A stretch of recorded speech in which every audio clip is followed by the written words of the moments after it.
দর্শক আসসালামু আলাইকুম। আসলে রাজনৈতিক দৌড়ে কি বিএনপি হেরে গেল? এই প্রশ্নটা অনেকের মধ্যে এখন বিদ্যমান আছে।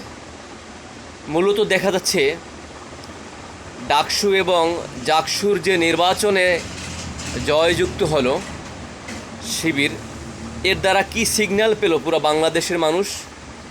আসলে বাংলাদেশের মানুষ মুসলিম মানুষ, অধিকাংশ মানুষগুলি মুসলিম, আর মুসলমানরা কখনো সহিংসতা চায় না।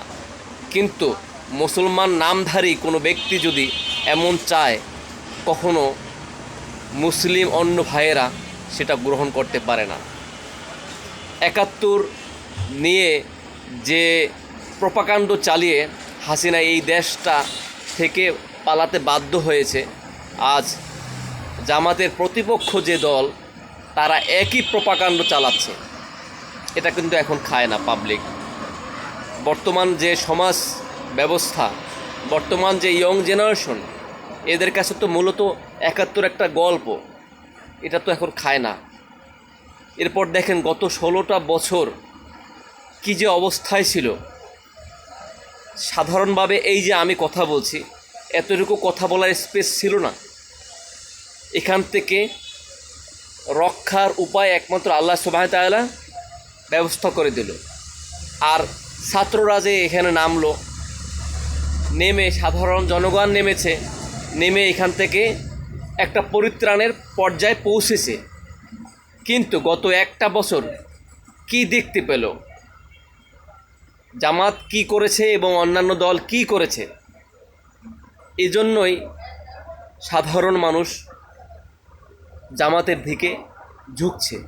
এই একটা কারণেই, কারণ সাধারণ মানুষ বুঝতে পেরেছে যে আওয়ামী লীগের ঠিক সেম একই চেহারা, একই রূপরেখা এখন বিএনপির মাঝে।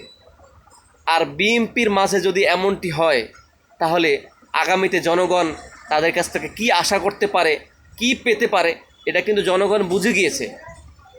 তাই দর্শক, এখন আদর্শভিত্তিক রাজনীতিক যদি গড়তে না পারে, সেটা তো জামাত ইসলামের দোষ নয়। এই জন্য এখন দেখেন কি সিগন্যালটা হচ্ছে। ডাকসুর পরে জাকসু, জাকসুর পরে এখন রাকসু, রাজশাহী বিশ্ববিদ্যালয়, ওখানেও এখন বিএনপির অবস্থান এতই ন্যারো মাইন্ডেড যে ওখানে জয়যুক্ত হবে ইনশাআল্লাহ জামাত ইসলাম। কারণ কি? ওরা তো আদর্শ ভিত্তিক রাজনীতি করে। কারণ কোরআনের স্পর্শ যেখানে থাকে, সেখানে অন্য কোনো আদর্শ কখনোই টিকতে পারে না। আপনি দেখেন শিবিরের কি প্ল্যান, মাস্টার মাইন্ড কাকে বলে। তারা তাদের ঢাকা বিশ্ববিদ্যালয়ে ডাকসুর নির্বাচনের সময় একটা মেয়েকে রেখেছে, সম্ভবত জয়া অথবা এরকম একটা নাম, 2 অক্ষরের।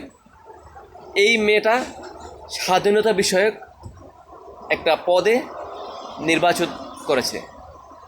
এরপরে দেখেন সে কিন্তু আমাদের আশেপাশের যে বাড়ির বোনেরা স্বাভাবিকভাবে তেমনটি থাকে, ওরকম হিজাব পরিপূর্ণ বোরখা ওরকম পরেনি।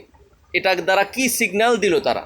এটা দ্বারা এটাই সিগন্যাল দিল যে যদি জামাত শিবির ক্ষমতায় আসতে পারে, পার্লামেন্টের নির্বাচনে ক্ষমতায় আসতে পারে, তাহলে তারা কখনোই মহিলাদের প্রতি কখনোই বাধ্যতামূলকভাবে কিছু করবে না। এবং এটা বুঝতে পেরেছে সাধারণ মানুষগুলো। দর্শক, আপনারা আমার সাথেই থাকবেন, সাথে থাকতে থাকতে ভালো লাগবে, আর ভালো লাগা থেকেই ভালোবাসার চেষ্টা হয়ে যাবে। লাল গোলাপের শুভেচ্ছা সবার।